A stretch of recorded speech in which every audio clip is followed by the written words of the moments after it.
ገደብ ይጣሳል። የአንድን ችግር ምንጭ ከለየኸው ይባላል የመፍትሄውን 50% አግኝተኸዋል ይባላል። ነገር ግን ሌላም አይነት ገደብ አለ፣ ውስጣዊ ገደቡ። እሱ ደግሞ ከባድ ገደብ ነው። ከውስጥ የሚመነጭ ገደብ፣ ሰው ለራሱ የሚያስቀምጠው አጥር አለ። ፍርሃት፣ ጥርጣሬ፣ መድረስ ካለብን እንዳንደርስ የሚያደርጉን ብዙ ውስጣዊ ገደቦች አሉ በህይወታችን። ነገር ግን ዛሬ ማለዳ የምነግራችሁ እነዚያ ገደቦች እኛን ሊያስቆሙን ሳይሆን እምነታችንን ስትሬች ሊያደርጉን ነው። ገደብ ሲሆኑባችሁ ታያላችሁ። ጥሶ መሄድ ያስፈልጋል። ምንድነው ሊሚት እያደረጋችሁ ያላችሁ? ማን ነው በዙሪያችሁ ሊሚት ሆኖ የተቀመጠባችሁ? ተከትላችሁ የሚመጣው ማን ነው? የምትከተሉት ሰው ማን ነው? እሱን ለይታችሁ ማወቅ ያስፈልጋል። ዛሬ ስር ነቀል ለውጥ በህይወታችን ላይ ይሆናል። ስለዚህ ችግሩን ከስሩ መንቀል ነው ያለብን። አንድ ሸረሪት ድር ስታደራ አንተ እየተከታተልክ ሸረሪት ድሩን ብቻ የምታጸዳ ከሆነ ነገም ትመጣና ሰፋ ያለ ትሰራለች። እሱን ስታጸጂ የሰፋ ደግሞ ትሰራለች። እንደውም ኔትወርክ ትሰራለች ከሌሎች ሸረሪቶች ጋር። ታይም ሰጣቸዋል። ሸረሪቷን ነው መምታት ያለባችሁ።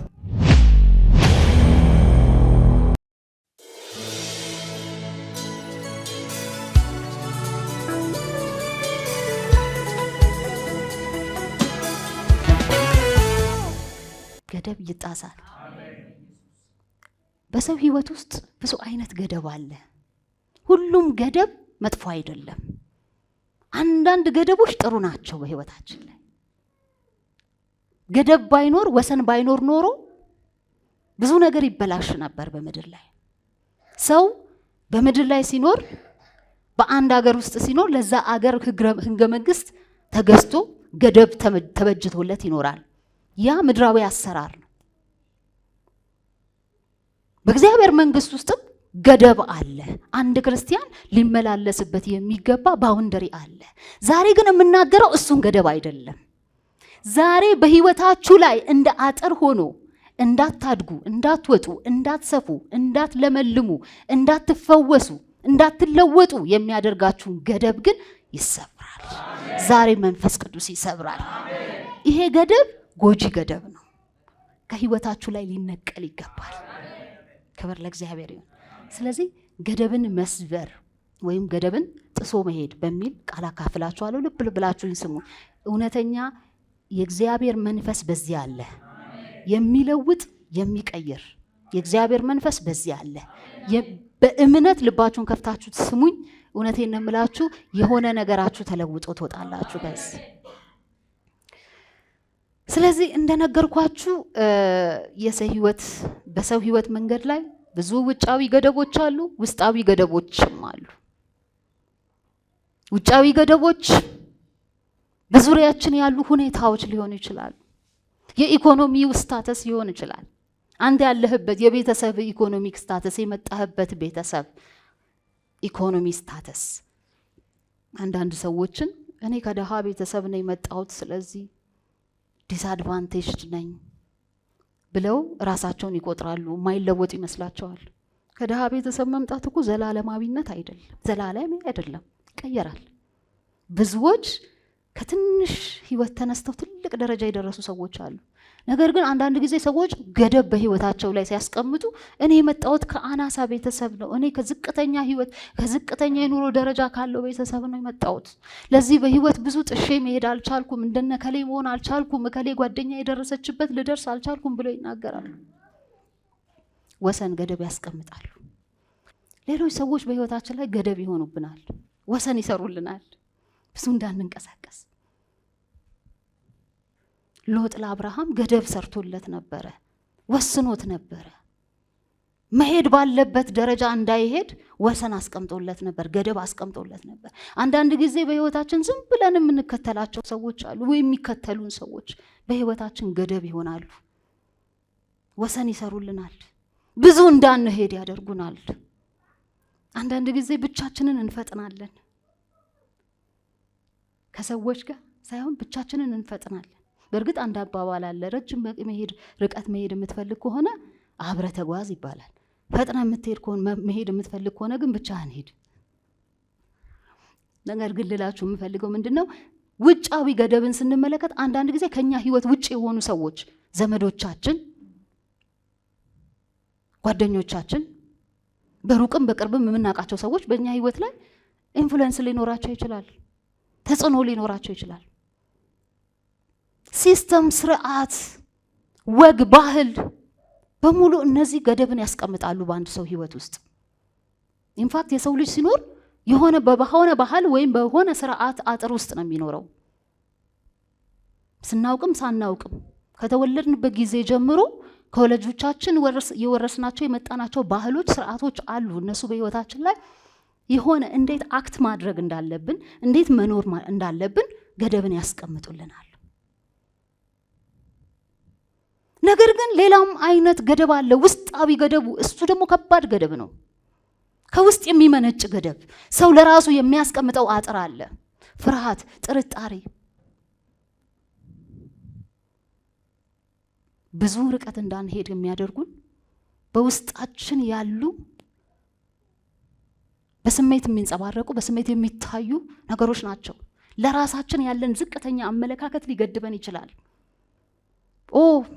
እድሜ ያልፏል፣ ከዚህ በኋላ የት ደርሳለሁ የሚል አመለካከት ሊገድበን ይችላል። መድረስ ካለብን እንዳንደርስ የሚያደርጉን ብዙ ውስጣዊ ገደቦች አሉ ለህይወታችን ላይ። ነገር ግን ዛሬ ማለዳ የምነግራችሁ እነዚያ ገደቦች እኛን ሊያስቆሙን ሳይሆን እምነታችንን ስትሬች ሊያደርጉን ነው የሚለው። ብዙ ሰው ገደቡን ያይና ይቆማል። ገደቦች ሊያስቆሙን አይደሉም፣ እምነታችንን ከፍ ሊያደርጉ ስትሬች ሊያደርጉን።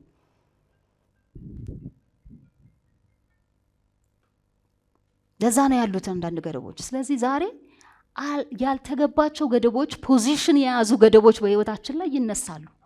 በእግዚአብሔር ቃል ፕሪንሲፕል ይነሳሉ። አይጠቅሙንም።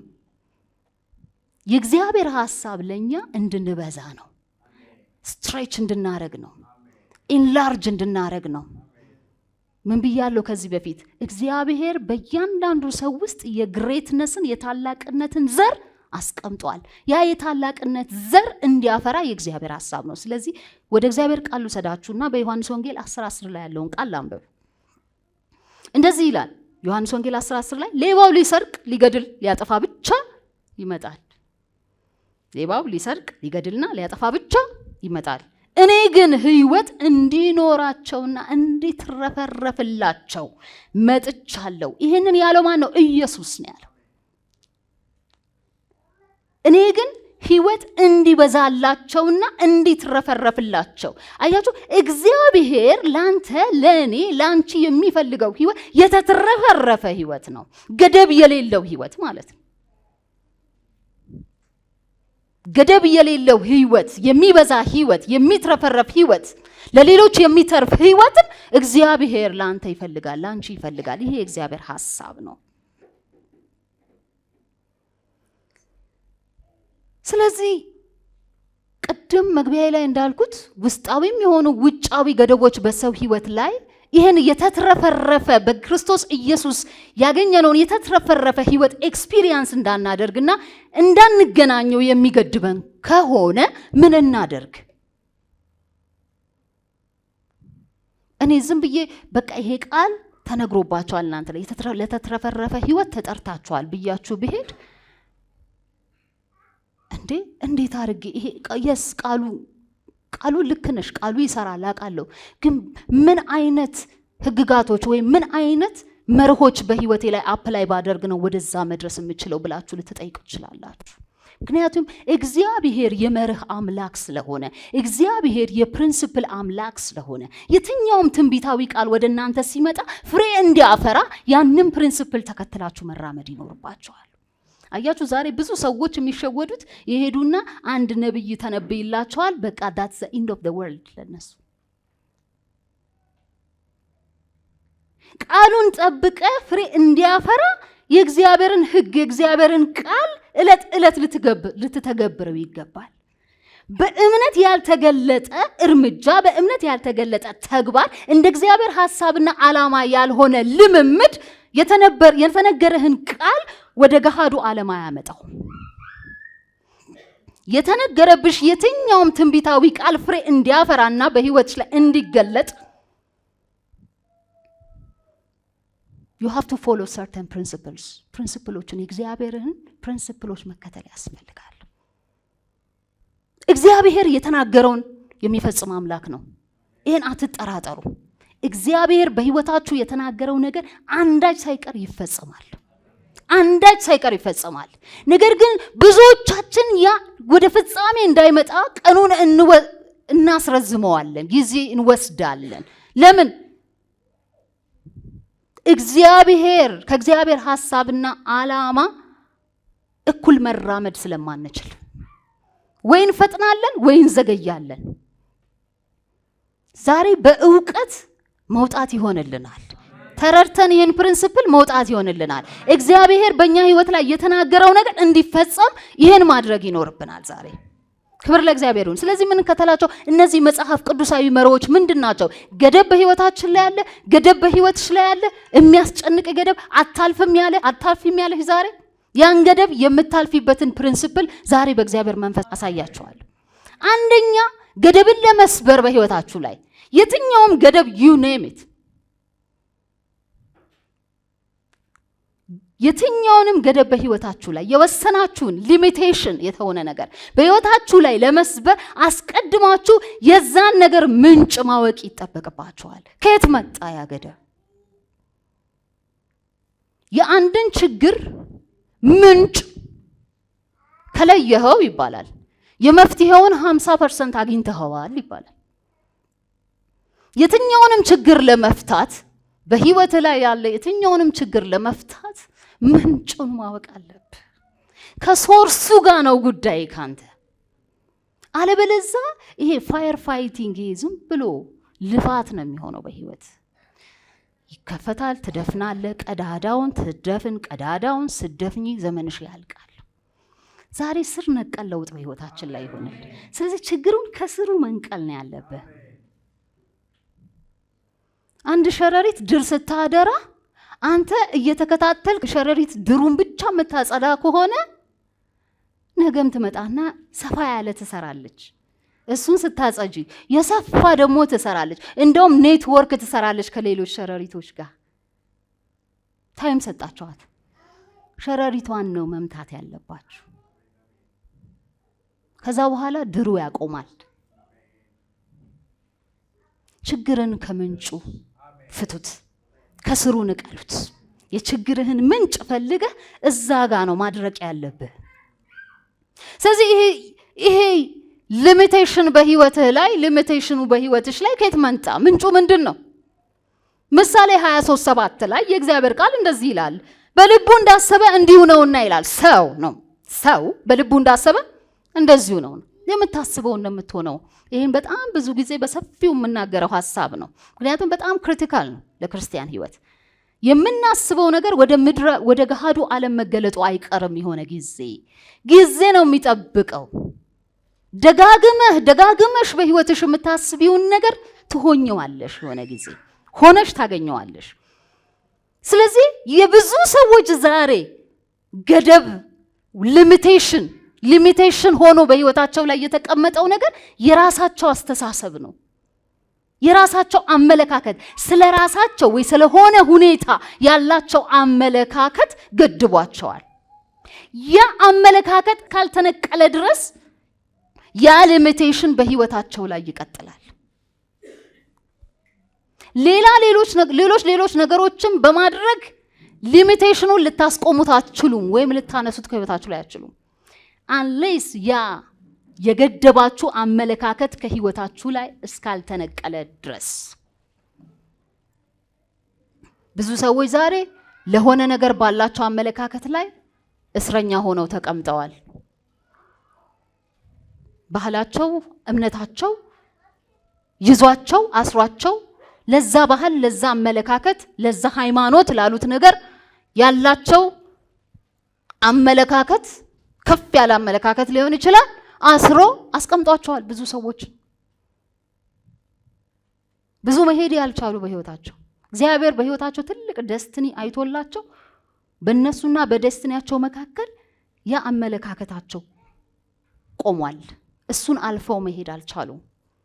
ስለዚህ ከአመት ተመሳሳይ ህይወት ይመራሉ። ተመሳሳይ ፌለሪቲ ያጋጥማቸዋል። ተመሳሳይ ጭንገፋ፣ ተመሳሳይ የማቋረጥ ህይወት፣ ያለ መቀጠል ህይወት፣ የፍረስትሬሽን ህይወት በህይወታቸው ላይ ያጋጥማቸዋል። ስለዚህ አመለካከት ወገኖች በጣም ወሳኝ ነገር። የማህበረሰብ ጫና ምንጩ ሊሆን ይችላል። ለኢትዮጵያኖች ይሄን መንገር አያስፈልግም። እኛ በጣም በባህል ታጥረን ያደግን ሰዎች ነን። ኦፍ ኮርስ የትም ሀገር ላይ ባህል አለ። አቮይድ ልናደርገው ማንችለው ነገር ነው። ኢትዮጵያኖች የራሳችን ከቤተሰብ ከባህል በተለያየ መንገድ የወረስናቸው ይዘናቸው የመጣናቸው በህይወታችን በትዳራችን በኑሯችን ላይ ተጽዕኖ የሚያደርጉ ማህበረሰባዊ ጫናዎች አሉብን። እነዛ ጫናዎች ከጊዜ ብዛት በህይወት ላይ ሊሚቴሽን ወይም ገደብን ይሰራሉ። በጣም ገንዘብ ስፔንደር የሆኑ ሰዎች አሉ። በባህላቸው ገንዘብ ቁጠባ አያውቁም። ሲያድጉ ጀምሮ በቃ የሚያዩት ሰዎች ገንዘብ ሲያባክኑ ነው። ባህላቸው ያንን ኢንከሬጅ ያደርጋል። ያ ሰው ከዛ እንኳን ከአካባቢው ከቀየው ወጥቶ ሌላ ቦታ ላይ እየኖረ ግን የአስተሳሰብ አስተዳደጉ ውስጡ ስላለ በቃ ገንዘብ አባካይ ነው ያ ሰው። ከየት መጣ ብላችሁ ስትጠይቁ የዛኔ ከማህበረሰቡ ከጎረቤቱ ያደገበት ነው። ለሱ ምንም አዲስ ነገር አይደለም። ግን ሲያይ በህይወቱ ላይ አዲስ ነገር የለም። ከአመት ዓመት የሚለወጥ ነገር የለም። ኢኮኖሚካሊ አያድግም ያ ሰው። ሁሉ ጊዜ ቀዳዳ ሲደፍን ነው የሚኖረው። ይሄ ምሳሌ ነው። በብዙ መንገድ የሰው ባህል በሰው ህይወት ላይ በሰው መንገድ ላይ ተጽዕኖ ያደርጋል። ስለዚህ አንዳንድ ጊዜ ደግሞ ሌሎች ሰዎች እንዲሁ ይመለከቷችሁና የራሳቸውን ኮምፈርት ዞን ለመጠበቅ ምቾታቸውን ለመጠበቅ ሲሉ በእናንተ ላይ ኢምፖዝ የሚያደርጉት ገደብ አለ። በርጤሜዎስን ስታዩት እውሩ በዛ ጊዜ ኢየሱስ ክርስቶስ እንደሚያልፍ አወቀ በዛ ስፍራ። ነገር ግን በርጤሜዎስን የሚያውቁት ያ እውሩ ለማኙ ቆሻሻ ልብስ ለብሶ መንገድ ላይ የሚቀመጠው ነው። ማንም ስፍራ የሚሰጠው ሰው አልነበረም። ስለዚህ የዳዊት ልጅ ሆይ ማረኝ ብሎ ወደ ኢየሱስ ሲሮጥ ዝም በል ብለው ሊያስቆሙት ፈለጉ። መጮ ከሱ አይጠበቅማ። አንድ አይነ ስውር የቆሸሸ ልብስ ለብሶ ቁጭ ብሎ መንገድ ላይ ከሚለምን ሰው የማይጠበቅ ድርጊት ነው ያደረገው። ዝም በል ብለው ሊያስቆሙት ፈለጉ ይላል። አያችሁ፣ አንዳንድ ሰዎች የራሳቸውን ኮምፈርት ዞን ለመጠበቅ ሲሉ እናንተን ጸጥ ሊያደርጓችሁ ይፈልጋሉ። ገደብ ሲሆኑባችሁ ታያላችሁ። ጥሶ መሄድ ያስፈልጋል።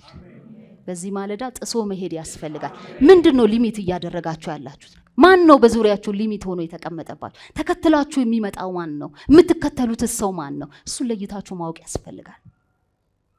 አንዳንድ ጊዜ እውነቴን ነው የምላችሁ፣ አንዳንድ ሰዎች without that person they are much better። በህይወቴ ላይ ነው ኤክስፒሪየንስ ያረኩትን ነው የምነግራችሁ። እኔ እዚህ ቦታ ላይ የምሰብከው በህይወቴ ላይ የቀመስኩትንና ያየሁትን፣ ከውድቀቴ የተማርኩበትን፣ ከሰክሰሴ የተማርኩበትን ነገር ነው ማስተምረው። ቴስት ያላረኩትን ነገር ዝም ብዬ ቲዮሬቲካሊ አልሄድበትም። ላይጠቅማችሁ ይችላል። አንዳንድ ጊዜ ከሰዎች ጋር ስትለዩ you are much better off እያልኩ ነው። ከማይጠቅሟችሁ ከማይረቧችሁ ሰዎች ጋር ዝም ብላችሁ ዘመናችሁን አጨርሱ። እነዛ ሰዎች የህይወታችሁ ገደብ ናቸው። ገደብ ሆነው የተቀመጡባችሁ ሰዎች ናቸው። እግዚአብሔር ረጅም መንገድ ሊያስኬዳችሁ ይፈልጋል። በፍጥነት አክሰለሬት እንድታረጉለት ይፈልጋል። ነገር ግን ተይዛችኋል። ኮዚ በሆነ ኢንቫይሮንመንት፣ ኮዚ በሆነ ፍሬንድሺፕ ተይዛችኋል። ንቁ። የጠላት ወጥመድም ነው ግድብ። አንዳንድ ጊዜ ምንጩ ከጠላት ሊሆን ይችላል። ከራስ አስተሳሰብ ብያለሁ፣ ከማህበረሰብ ብያለሁ፣ ከጠላት ከሰይጣን ራሱ የሚመጣ ገደብ አለ። ሳነብ መጀመሪያ ላይ ምን ብያለሁ? ዮሐንስ 10:10 ላይ እሱ ሊሰርቅ ሊያርድ ሊያጠፋ ነው የሚመጣው። በቃ ያለህን ሰላም ሊያጠፋ፣ የጀመርከውን ነገር ሊያጠፋ፣ ራእይህን ሊያከስም ሰይጣን ለዚህ ነው የሚላከው እንጂ ላንተ ልምላሜ አስቦ የሚንቀሳቀስ ሰይጣን የለም በምድር ላይ። የጀመርከውን ውጥን ባጭሩ ለማስቀረት የሚተጋ ሰይጣን ነው ያለው በዚህ ምድር። ስለዚህ አትራራለት ለእንደዚህ አይነት ሰይጣን። ምንጩን አውቀህ ተዋጋው። ስለዚህ ገደብን ለመጣስ መጀመሪያ ምንጩን ማወቅ ብያለሁ፣ በጣም አስፈላጊ ነው። በሁለተኛ ደረጃ ገደብን ወይም ሊሚቴሽንን በህይወታችሁ ላይ አለመቀበል ያስፈልጋል። ለምን? የተቀበልከውን ነገር ትኖረዋለህ። አንዳንድ ሰዎች የሆነን ኢምፖዝ የተደረገባቸውን ነገር ለረጅም ጊዜ ተቀብለውት ስለሚኖሩ ለረጅም ጊዜ ለውጥን አያዩም በህይወታቸው ላይ። ግን አንድ ቀን ያንን የተቀበሉትን እውነታ ኩዌስችን ማድረግ ሲጀምሩ ነገር ሽፍት ማድረግ ይጀምራል በህይወታቸው ላይ። ሁሉም የተቀበልነው ነገር ትምህርት ነው ብለን እንኳን የተማርነው ትምህርት እውቀት አይደለም፣ ትክክለኛ እውቀት አይደለም። እመጣበታለሁ። ሁሉ ጊዜ አይምሯችን እየታደሰ መሄድ አለበት በእግዚአብሔር ቃል። ለምን? አንዳንድ ኮንሱም ያደረግናቸው ትምህርቶች ከማህበረሰብ ያገኘነው ትምህርት ቤት ገብተን ያገኘነው ትምህርት እንኳን ለጊዜው የማይመጥን ትምህርት ሊሆን ይችላል። ለጊዜው አሁን ላለንበት ወቅት የማይመጥን አስተምሮ ላይሆን ይችላል፣ የማያዋጣ ሊሆን ይችላል። ስለዚህ በእግዚአብሔር ቃል መመርመር ያስፈልጋል። አንዳንድ እውቀቶችን ከህይወታችን ላይ ዲኮንስትራክት ማድረግ አለብን። አለመቀበል ያስፈልጋል ትምህርቶችን። ሁለተኛ ነገሥት 7:3-4 ያለውን ቃል በጣም ኢንስፓየር የሚያደርገኝ የእግዚአብሔር ቃል ነው። ባይዘው አነባዋለሁ። 7 ጀምሬ ላንብበው ሙሉ ሐሳቡ እንድናገኝ። ኤልሳም እንግዲህ የእግዚአብሔርን ቃል ስማ፣ እግዚአብሔር እንዲህ ይላል፣ በነገው ዕለት በዚህ ሰዓት በሰማርያ በር 1 መስፈሪያ ማለፊያ ዱቄት በ1 ሰቅል፣ 2 መስፈሪያ ገብስም በ1 ሰቅል ይሸጣል አለ። ማን ነው ይሄንን ያለው? ኤልሳ። ይሄን ትንቢት ተናግሯል ኤልሳ።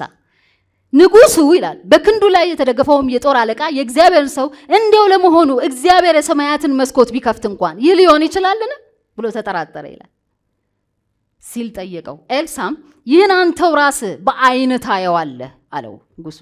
ይሁን እንጂ ከዚያ አንዳች አትቀምስም።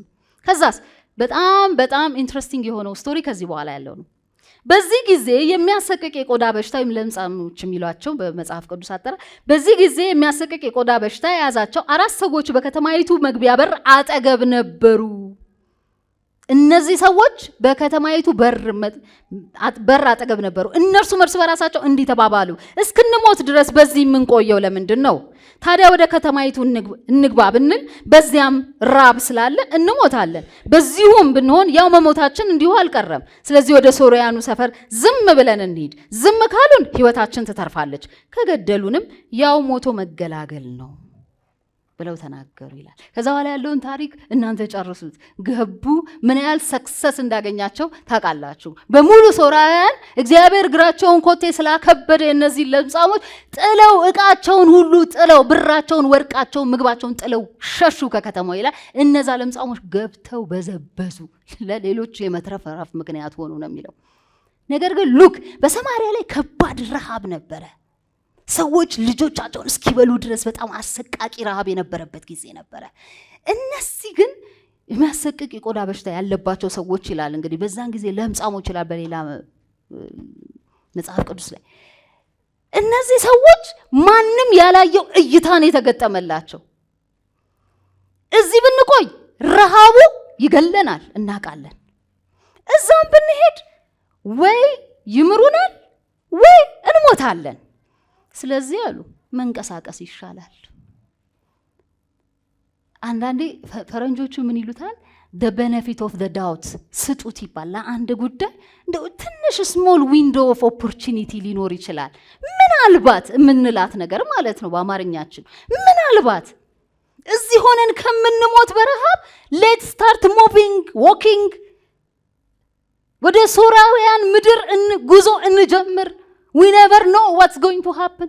እዚህ መሞት ነው እዛም መሞት ነው። እዚህ ቁጭ ብለን ግን ከምንሞት ከዛ ምን እንዳለ እዛ አይተን የሚጠብቀንን ብንቀበል ይሻላል። አያችሁ፣ እግዚአብሔር ከሚንቀሳቀሱ ጋር አብሮ ይንቀሳቀሳል። ይው እግዚአብሔር ዝም ብሎ አንድ ቦታ ላይ ስታግናንት ሆኖ ከሚጠብቁት ጋር አይደለም። እግዚአብሔርን መንፈስ፣ እግዚአብሔርን ህልውና ሙቭ የሚያደርጉ ሰዎች አሉ፣ የእምነት እርምጃ የሚራመዱ ሰዎች። እነዚህ ለምጻሞች እንደዛ ናቸው። የእምነትን እርምጃ ተራመዱ። ብዙ ሰው ተጠራጥሯል የኤልሳን ትንቢት። ኧረ የሰማይ መስኮት ቢከፈት እንደዚህ አይሆንም ብለው ተጠራጥረዋል ብዙ ንጉሱና ብዙዎች። እነዚህ ሰዎች ግን ያዩት እይታ ዋው! ምን አይነት እይታ ነው ያላቸው? ዛሬ በህይወታችሁ እንደዚህ ትላላችሁ? እግዚአብሔር አይኖቻችንን ይክፈት። እግዚአብሔር ከሚንቀሳቀሱት ጋር ይንቀሳቀሳል። ዝም ብላችሁ አንድ ቦታ ላይ ስታግኔት አታድርጉ። የእምነትን እርምጃ ተራመዱ። በቃ የሆነ ቦታ ላይ ኮምፈርተብል ሆናችሁ አትቀመጡ እያልኩ ነው ዛሬ። የሆነ ቦታ ላይ ቁጭ ብለሽ ካልተመቸሽ ለምን ተንቀሳቅሰሽ አታዩ? what is there outside? ምን አለ? ምን አለ? the benefit of the doubt ያችን የሆነ ትንሽ እይታ ትልቅ እግዚአብሔርን ባርኮት ይከፍታል።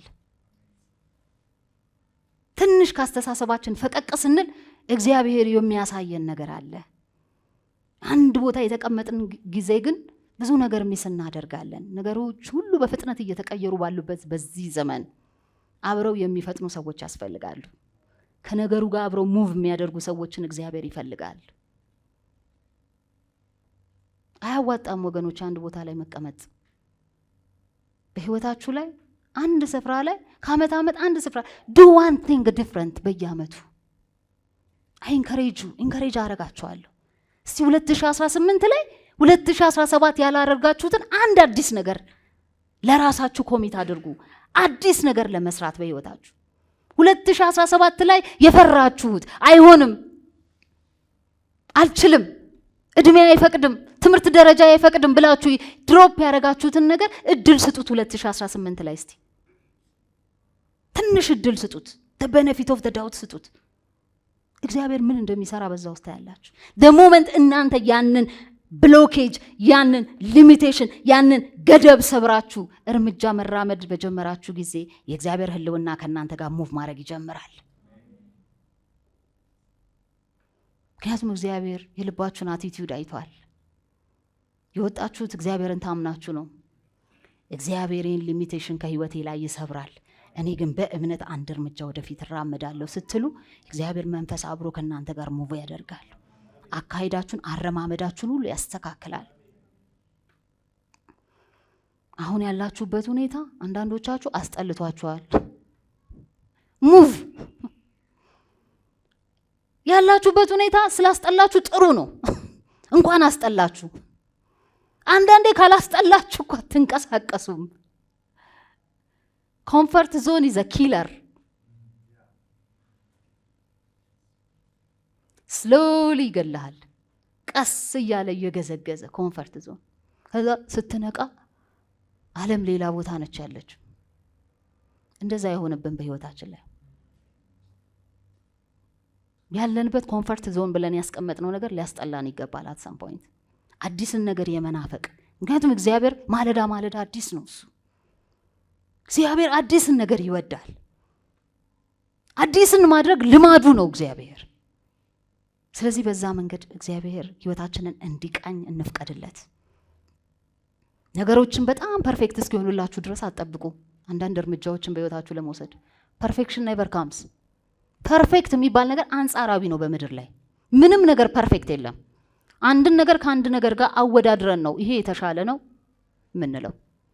ላንተ አይምሮ ነው ፐርፌክት ብለህ የሳልከው ይሄን ነገር። ትዳር ለመያዝ ፐርፌክት የሆነ ነገር የሚጠብቁ ሰዎች አሉ። I'm not saying that ዘለግባ ማይሆን ትዳር ውስጥ እያልኩኝ አይደለም። ነገር ግን እግዚአብሔር አስቦ ወደ አንተ ያመጣትን ሴት፣ እግዚአብሔር አስቦ ወደ አንቺ ያመጣውን ወንድ በመንፈስ ቅዱስ ሆነሽ በእግዚአብሔር ቃል ሆነሽ መርምሪ። take time and then move።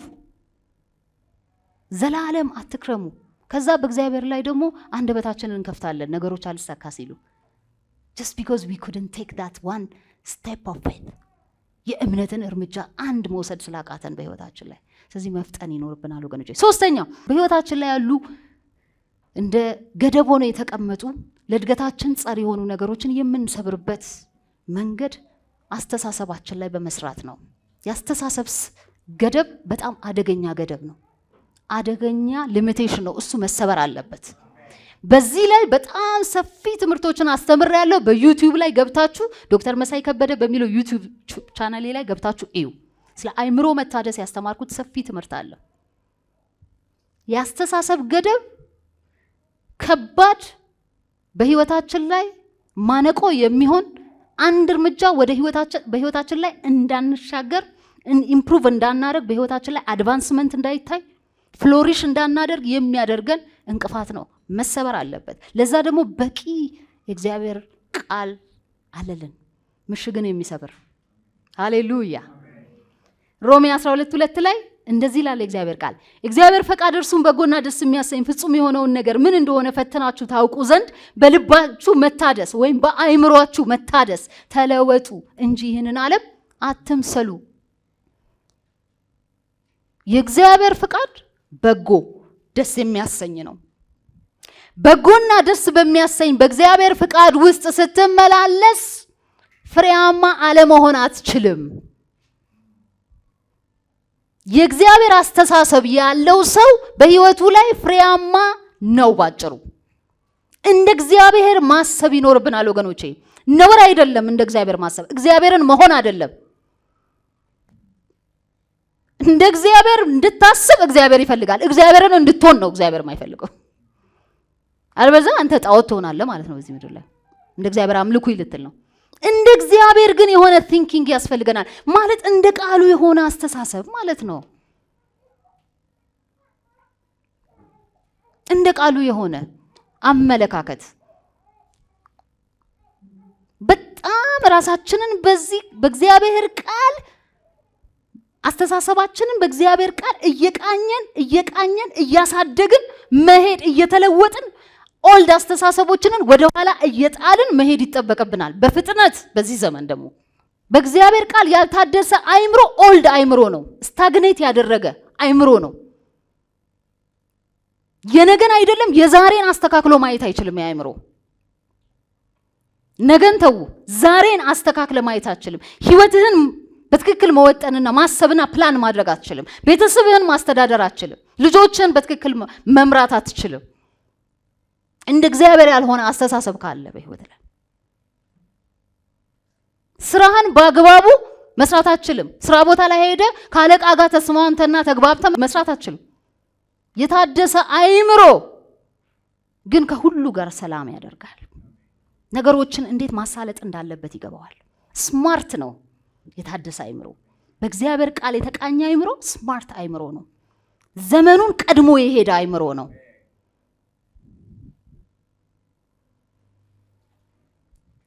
እግዚአብሔር ትልቅ እንድናስብ ይፈልጋል ወገኖች። ቦልድ እንድንሆን ይፈልጋል። ቦልድነስ ድፍረታችን ኢየሱስ ነው ይላል። ክርስቶስ ድፍረትህ ነው። አንተ ክርስቶስ ድፍረትሽ ነው። ቦልድ የሆነ ይሄ ማለት ይሄ በጣም ኦቨር ኮንፊደንስ በራስ ላይ ያለ ኦቨር ኮንፊደንስ ማለት አይደለም።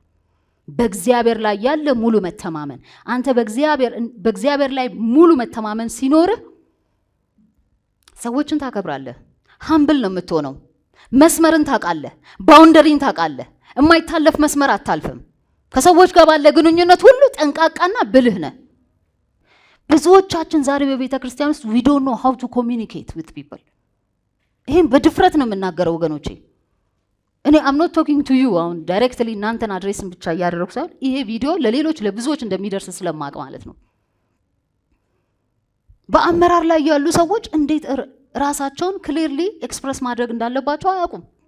ትልልቅ አመራር ቦታ ላይ ያሉ ሰዎች ይሄ በጣም የህይወት ክህሎት ነው፣ መሰረታዊ ህይወት ክህሎት።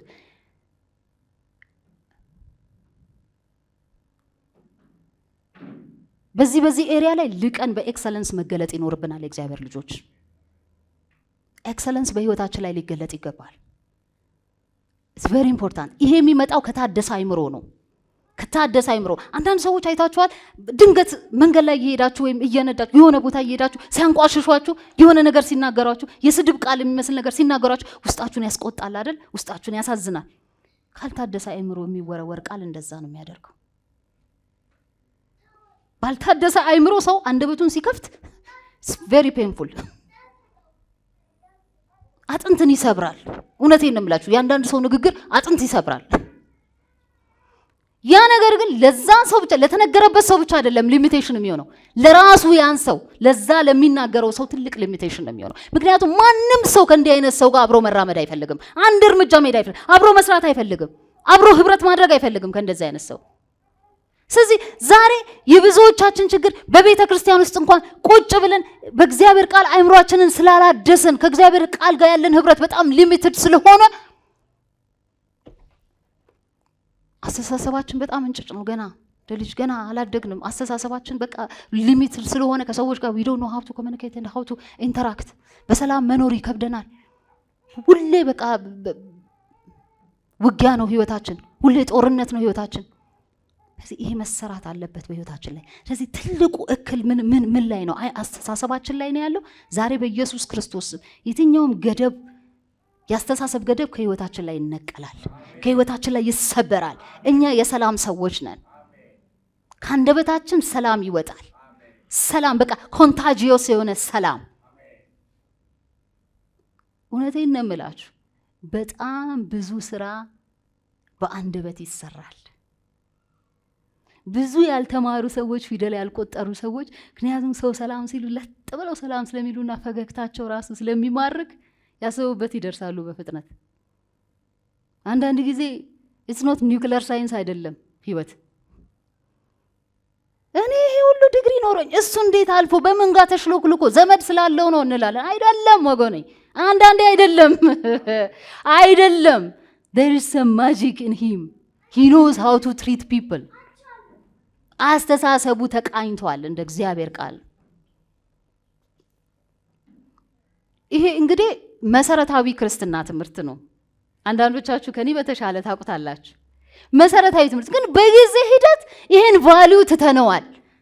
እኛ የምንታወቀው በሰላምተኝነታችን፣ እኛ የምንታወቀው በትህትናችን፣ ሃምብል በመሆናችን ነው ብዙዎች የሚያውቁን። አሁን ግን ምን እንደተከሰተብን አይታወቅም። ቤተክርስቲያን ላይ ይሄ እንደ አላዋቂነት እየተቆጠረ መጥቷል። ሰውን እንደፈለጉ መናገር፣ ሰውን መዘርጠጥ፣ በቃ ኮሚኒኬት ሲደረጉ በቸልተኝነት ሰውን ሰላም የማለት ኮሚኒኬት የማለት እንዲህ አይነት ነገሮች በቃ እንደ ኖርማል እየተቆጠሩ መጡና አሁን ወደ ክርስትና 101 ተመልሰን መማር አለብን ማለት ነው።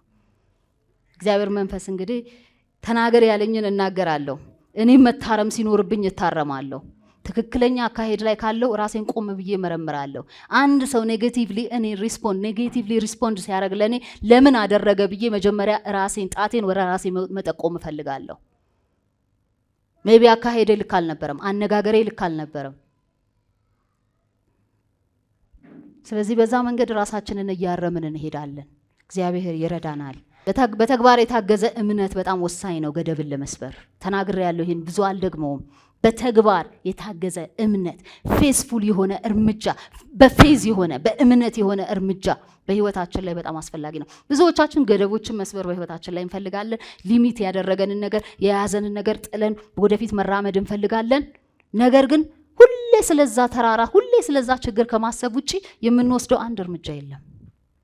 አንንቀሳቀስም። እንደ በርጠሚዎስ ተንቀሳቀሰ። እግዚአብሔር እንደ በርጠሚዎስ እንድንሆን ይፈልጋል። በእምነት የሚጮሁ አግሬሲቭሊ ፈውሳቸውን የሚፈልጉ ቫዮለንትሊ የዳዊት ልጅ ሆይ ማረኝ የሚሉ በቃ የሆነ ነገራቸውን ጥለው ወደፊት የሚራመዱ ጋር መንፈስ ቅዱስ አብሮ ይራመዳል። ምንድነው ዛሬ የምትጥለው? የምትጥዩ ነገር ምንድነው? ወደ ኋላ በጣልሽው ልክ እግዚአብሔር ወደፊት ያስፈነጥርሻል። በቃ የያዘ ባጌጅ ኮተት ምናምን ወርውረ አንድ እርምጃው መራመድ ስትጀምር የዛን ጊዜ በህይወት ላይ የሚሆነውን ነገር ታይዋለህ። እግዚአብሔር ማይትሊ ካንተ ጋር መስራት ይጀምራል። አንዳንድ ጊዜ በደንብ ያላስተዋልናቸው ጉዳዮች ናቸው እነኚህ ሊትል ቲንግስ፣ ትንንሽ ነገሮች ይመስላሉ፣ ግን በህይወታችን ላይ ትልልቅ ተጽዕኖ ያላቸው። አሁን ብዙ ሰው ያስተሳሰቡ ላይ ያለውን ችግር አያውቀውም። እኔ ኖርማል ነኝ፣ እኔ ኦኬ ነኝ፣ እኔ ትክክል ነኝ ብሎ ነው የሚያምነው ብዙ ሰው። ግን ምናልባት የተነገረበትን የእግዚአብሔር የተስፋ ቃል በህይወቱ ላይ ሊያይ ያልቻለው ያ ሰው ያ ትንሽ ያስተሳሰብ ግድፈት በህይወቱ ላይ ስላለ ነው። እግዚአብሔር አምኖ ትልልቅ መስሪያ ቤት ላይ ትልልቅ ፖዚሽን ላይ የሚያስቀምጧችሁ ሰዎች አላችሁ። እዛ ቦታ ላይ ስትቀመጡ ድሮ የዛሬ 10 ዓመት ይዛችሁ የመጣችሁትን አስተሳሰብ እዛ ቦታ ላይ ሪፍሌክት እንዳታደርጉ። እግዚአብሔር በአዲስ ማይንድ ሴት ይፈልጋችኋል። እዛ ቦታ ላይ በታደሰ አይምሮ ሙቭ እንድታረጉ ይፈልጋል። ናቪጌት እንድታረጉ ይፈልጋል። ፎር ዛት ማተር እግዚአብሔር አይምሮ ላይ ለውጥ ሳያይ አስተሳሰብ ላይ ቼንጅ ሳያይ በህይወት የሚያመጣው በረከት የለም። ይሄን ከዚህም በፊት እናገረዋለሁ። እግዚአብሔር አንተ ላይ የሆነ ቼንጅ ማየት ሲጀምር፣ ባህሪ ላይ፣ ካራክተር ላይ፣ አስተሳሰብ ላይ ቼንጅ ማየት ሲጀምር ነው የሆነ በር የሚከፍተው። ሂ ትረስትስ ዩ ያምናሃል። በቃ ለሆነ ነገር ያምናሃል። ብቁ ነህ፣ እተማመንበታለሁ ማለት ይጀምራል እግዚአብሔር። ስለዚህ ባጌጁ ምንድነው? ዛሬ ወደ ኋላ የጎተተን አስተሳሰባችን፣ እሱን ጥለን ነው የምንሄደው። እግዚአብሔር ከዛ የሚከፍተው በር አለ። ያንን ገደብ ስትሰብር እግዚአብሔር አዲስ የበረከት በር ይከፍታል። ሌላው በገደባችሁ ላይ ሁሉ ጊዜ ወይም በገደባችሁ ጉዳይ ላይ በሊሚቴሽናችሁ ላይ ቃል ተናገሩበት። የእግዚአብሔርን ቃል አውጁበት። ተራራውን አታናግሩ። ዝም ብላችሁ አንተ ተራራ ብቻ አይደለም። ችግሩ ችግር ነው እንዳለ። ዶንት ፎከስ፣ ችግሩ ላይ ፎከስ አታድርጉ። ከዛ አሻግራችሁ ማየት የምትፈልጉት ነገር ላይ ይሁን። ማደግን ነው፣ መለወጥን ነው፣ ማገልገልን ነው፣ ፈውስን ነው። ምንድነው በህይወታችሁ ይህንን ገደብ ጥሳችሁ ማየት የምትፈልጉት? እሱን ተናገሩ በህይወታችሁ ላይ፣ እሱን አውጁ በህይወታችሁ ላይ። ይሄ ይሆናል። ሃሌሉያ። ማርቆስ 11:23 ላይ እንኳን እውነት እላችኋለሁ ማንም ያለው ነገር እንዲደረግለት ቢያምን ይላል። ያለው ነገር እንዲደረግለት ቢያምን በልቡ ሳይጠራጠር ይሄን ተራራ ተነቅለ ወደ ባህር ተወርወር ቢል ይሆንለታል ይላል። እዚህ ጋር ይመስለኛል ፊዚካል ተራራን አይደለም። በህይወታችን ላይ ብዙ ተራራ እኮ ነው ያለው። ተራራ ቻሌንጅን ነው የሚያሳየው። ተራራ መከራ ነው። ተራራ የሆነ አንተንና ዴስቲኒ መካከል የቆመ ግድግዳ ነው። አላሳልፍ ያለህ ነገር ነው። እሱ ላይ በእምነት ተናገርበት ይላል። ሳትጠራጠር በእምነት በልብ ብትናገር ያ በህይወት ላይ ይሆናል ይላል። ስለዚህ እግዚአብሔር ቃል የሚያስተምረን ስለ ተራራው አስብ፣ ቁጭ ብላ አሰላስል አይደለም። ማሰብና ማሰላሰል ስለ ተራራው ሳይሆን የሚያስፈልገው ተናገር እያለ ነው። አስብ ሳይሆን ተናገርበት። ዛሬ እግዚአብሔር ቃል ፓወርፉል ነው ወገኖቼ፣ ይሰራል፣ ይለውጣል። በመጨረሻ ልላችሁ የምፈልገው ሁሌ መብዛት፣ ሁሌ መጨመር፣ ሁሌ ማደግ፣ ኢንላርጅ ማድረግ፣ መስፋፋት የእናንተ የመንግስቱ መብት ነው። በቃ ኪንግደም ራይታችሁ እኮ ነው። እንደ እግዚአብሔር ልጅ ሌላ ልትሆኑ አትችሉ። መስፋፋት ያንተ ነው። መስፋፋት ያንቺ ነው። ልትቀጨጭ አይደለሽም። እግዚአብሔር በድንቅ አጠራሩ ወደ መንግስቱ የጠራሽ። እግዚአብሔር ጃይንት የሆኑ ተጽዕኖ ፈጣሪዎችን ነው የሚፈልገው። ብዙዎችን ነው የሚፈልገው፣ አንድ ሁለት አይደለም። እዚህ ያለን ሁላችን ለዚህ ትልቅ አሳይመንት እኮ ነው የተጠራ ነው፣ ለመንግስቱ አሳይመንት። እንዴት በሊሚቴሽን እንያዛለን? እንዴት ገደብ ህይወታችን ላይ ከእግዚአብሔር ካየልን ዴስቲኒ ያስቆመናል? ኢንላርጅመንት፣ መስፋፋት፣ ማደግ፣ ማበብ የበርዝ ራይት ነው። በቃ ገና ዳግም ስትወለድ አብሮ የተሰጠ መብት ነው ላንተ። ስለዚህ በፊት ለፊት ያለውን የትኛውም ተራራ ዛሬ አናግረው። እኔ ለመስፋፋት ወደዚህ ምድር መጥቻለሁ። ለተጽዕኖ ፈጣሪነት ወደዚህ ምድር መጥቻለሁ። ማነስ አይመጥነኝም። መቀጨጭ አይመጥነኝም። ጭንገፋ አይመጥነኝም። ይሄንን የሚል የጀገነ ልብ ይፈልጋል እግዚአብሔር። የዓመቱን የእግዚአብሔር ቃል ስታውጁ ኢሳይያስ 63 ላይ ያለ ቃል ነው። እንደዚህ ይላል፣ አሕዛብም ወደ ብርሃንሽ፣ ነገስታትም ወደ መውጫሽ ጸዳል ይመጣሉ ይላል። በጣም ፓወርፉል ቃል ነው ይሄ ቃል። 2018ን ጋይድ ያደርገናል። ከዛ ይቀጥላል። አሕዛብ ወደኛ ብርሃን የሚመጡት፣ ነገስታት ወደኛ የሚሰበሰቡት እንዲሁ ዝም ብሎ መና ነገር ለማየት አይደለም። ግሬትነስን ፈልገው ነው። ኤክሰለንስን ፈልገው ነው። ሌላ ቦታ የሌለ አንተ ላይ የሚታይ፣ አንቺ ላይ ብቻ የሚታይ ነገር ፈልገው ነው የሚመጡት። እግዚአብሔር ለዚህ ግሬትነስ ይህን ህዝብ አስነስቷል። ስለዚህ የትኛውም ገደብ ዛሬ ይጣሳል። የትኛውም ሊሚቴሽን ከህይወታችሁ ላይ ይነሳል። ሃሌሉያ! ክብር ለእግዚአብሔር ይሆን።